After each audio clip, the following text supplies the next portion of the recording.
whangara mo tā. O whara sā, na soifua mai o ia i le tausanga e awhi se lau tōsi fulu. Ia na atoa ne ia pelilalo na iwa suma lua o na tausanga.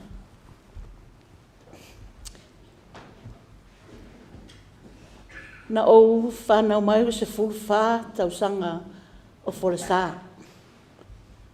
O lona winga la, e mawhai o na o whapea, o lo uso, a o lo tinafo i lea. Awa na tausi i a mātou umanei.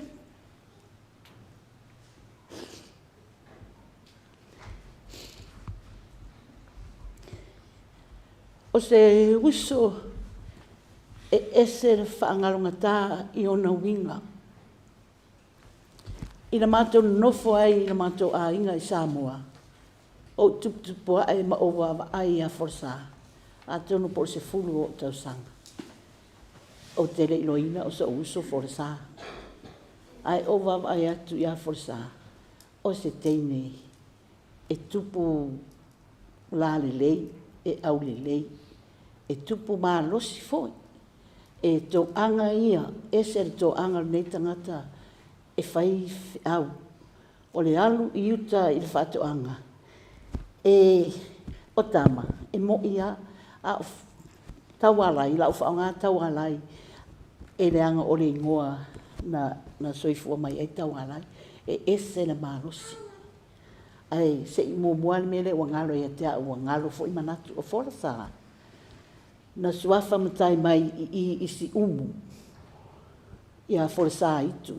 I le afe iwa se lau walu sifunu ma le fitu.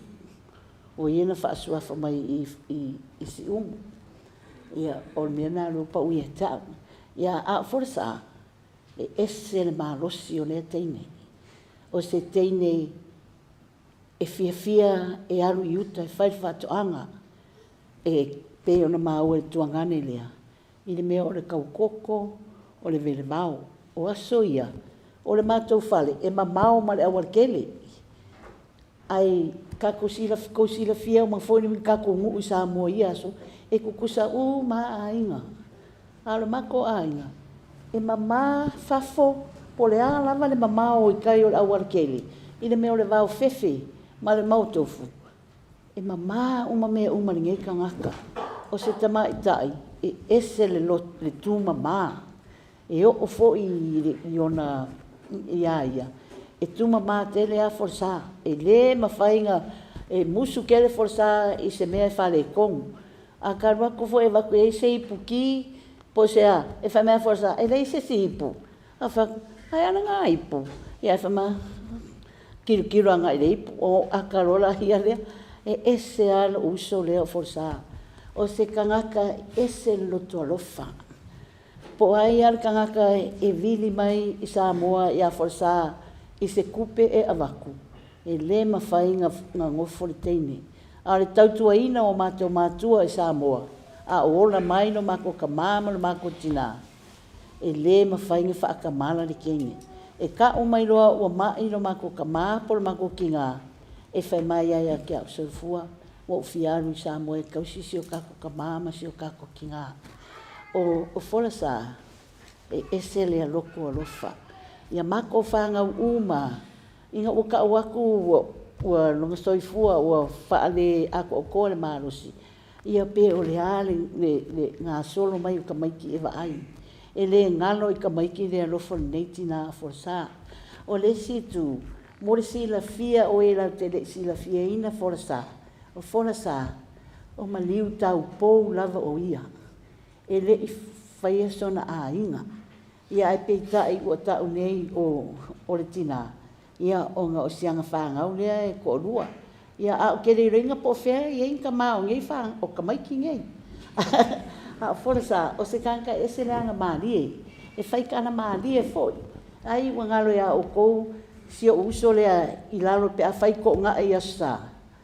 E le ria le o pue mai ma ia ma featu na i foi mai si vaenga e ngofo ma fa pipi ia forasa ma lo ko lua ia nga faelo la ia la ko ka unga ma forasa Ia la ke ngofo amo kiro aku. Ala wa fai pe ka ai fale I ko la nga sio mako ai nga vai kai. Ina ngai lo makua manga e se fo ile anga o anga ia anga. I se ka kai fa ma popo mea lava. O se kenge e fia I ka alonga. O langa o langa le nga o na mai e Samoa forsa. O le kirikiki e le ai se pa e fa ma popo e kaua lai. Kenge o kirikiki o kaua lai. Kirikiki fe kaui man au le pea. Pe kong e se sila fier ko fingo o mata afa. Leanga pale mia. E ngoi a sala. Le sa ngofo le kai komisina o leo Samoa. E whairane au le kamaikai nga. Ia kasira ngā au e maasangi le lei forsa ma le kenge ngā o kenge pia uma. E le aise kenge le maasangi e forsa e kenge whai ngā ruenga. Awai e whaamau popo e iei langa au kikiki. Le lei kere forsa le meo le kikiki. A le meo le basketball o asanga I Samoa. E le ka ua o le netball. A asanga e ka o le basketball. O ke moli mau aku. O le ka alonga ngā forsa o le basketball. E kongi, e wafo e maua lunga, longa maua lunga. E wha mau popo e iere kupulanga ale mako nguu I Sale Moa. O longa kulanga fo I kongo Sale Moa. O ia, sanga wa ia tamaita iyo o le mako piko nguu I Sale Moa. O se uso e wha ngalung ta ia tau. I le ma ua lava mafkanga I mea ka uso. E lei loa po ua ika forsa ia kia. O ki ngoa kua, o ke kaukala I kiki fo ia forsa I this time, a forsa e le ai, o le loko maulalo le ngei uso, o ke le vai whapero loko nga ua maliu si o ko orua, a si o uso, e le ngalo ia kia, e mawhakia lo loko, ua koe ngei o au, a le ko orua, a le ua alu si o uso, o ke whaalango lango iai, o ke le whalango I o kuangange ia. A wafo I fiu le mea viri ai. A fora sa, ma ke kalangoa whaakasi. E mau popo ai mea. Pei ma ua ma kou ungi kama o teine. E o e funge e sapori au kama. Ai le ese le whai a inga le leio o fora sa. O fora sa o ke mole mau aku. O se kamaika I le lei. I le pō o le aso tofi. O le loko o le pō le Good Friday, ai o le ceremony. O una kurua uma loko mano iai. Awa amatanga ka o ia. O ora kale o kumu mai ale fale o forsa ngo ku o loko. O ka mai ki uma wa iai uma. Ora kale o ko le kuka makara ngo mane si vai. Kala ngo le vala fiafi. Ai ke o saule si ka mai ka ai fa mai ke. Lai manga o mai forsa ya oe salvau. Ia kele yango e fa yo la kana ngoa. Ai ke ro o ta mai tila o fale malolo. Ai ko sawasina fa mai ke. Sawia lai manga o mai forsa ya oe. Ia o la kuro iai. O la kuro iai se uso. Kano fai. O la nga koe kau kala kele mai ale malonga leu. Wa ma losi mai lang kau kala. E maliwa mala malama ai le ai se kau ka oko ki kino o kuro yo kafa. Kilo mai lo ya kia. Fai mai lang kala ya kia. Kalo fai ya oi. Langa ukule fai mai ya kia. Kalo fai ya oi. Mai sale mau. Ia e alofa yo kakua ngangi. Ia e alofa ka ainga. Ia e alofa ka mai ki malava. Ia e alofa I lau whangau. Ai aungi koe whaiso ko rua. Mai lang kala le ia kia. Ma whai mai le siang kala. Ia e alofa ka inga yo kako uso. Se mako mafkanga fo le makala ngoe amato. Mai ia e alofa si kako mafkanga. Ka alofa e. Whai le sikenga wa afi. Wa afi. Whai mai forsa ia kia. Mako kia alofa ia wa afi. O wa afi. E le lei e whamau popo mea. O onga ia lava ia winga. Ia o mangaku ia forsa. O langongai. O se kangaka. E le o ngalo ronga rofa I lo maa a inga. O whaupua mai a kia. Ia o alofa I lo maa a inga. Ia ka lofa e. Ia o onga lava o loko I maa fuka pia. ia a o pule ale kua ele mafai o alo astasi ia ua ngalo foi mangaku ua ngalo kakawanga umi le mole mau forsa ainge wa kele o kausanga kele me lei na fai forsa i ko komo na mako ainga ia awa kare mankuanga o sola manatu ia i ngei kula o kari kongo foi lava o iai lava ngi seu forsa i komo le kalesia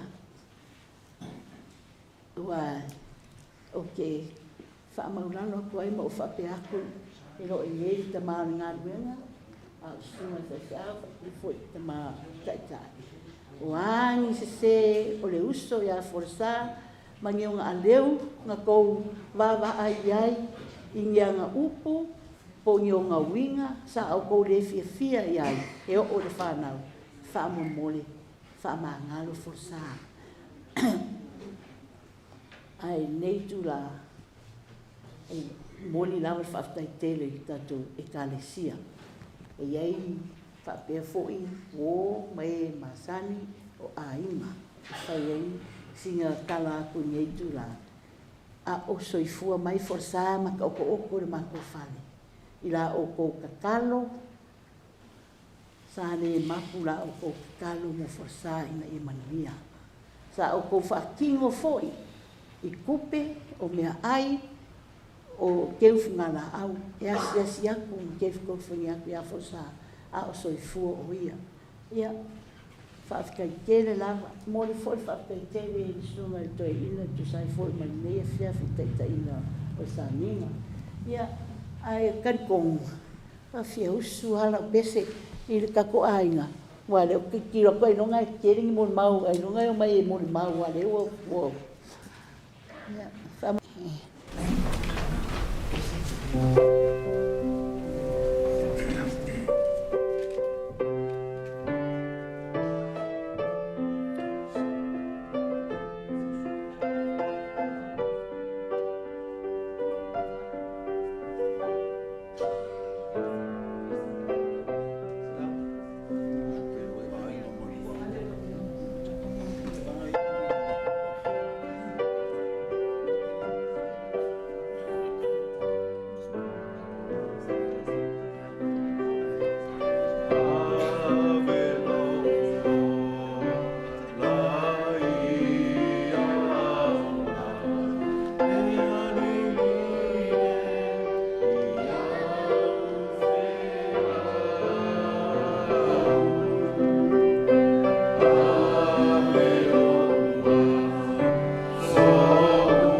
Yate